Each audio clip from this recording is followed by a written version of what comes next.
Hi, and welcome to your weekly market review. I'm your host, Nick Rowert, joined today by Scott Kuby, CLS's Chief Investment Strategist. Scott, let's talk shop here. Last week, the worst week since 2012. Why the sharp decline? You know, a couple of things. First was concern over economic growth. We saw a big decline in oil prices, which was at least partly related to that.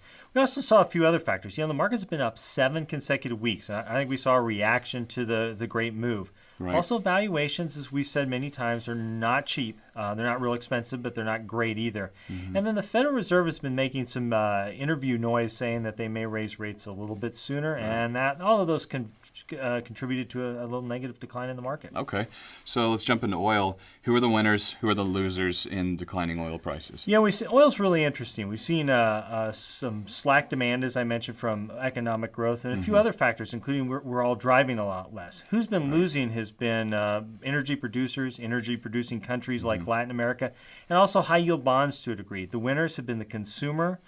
We've also seen some strength in Asia, and other oil-importing areas have done a little bit better than we would expect overall. Okay. So in light of last week, are we addressing risk anymore? I think investors are all of a sudden more concerned about it, but CLS, we always focus on risk. One of the pieces in this week talks about how our risk budgeting strategy just does a great job of managing risk so that you know that we're always looking at the risk in your portfolio all the time. Great. Well, thanks for the insight. That'll do it for this week and the rest of 2014. Happy holidays. We'll see you again on January 6th.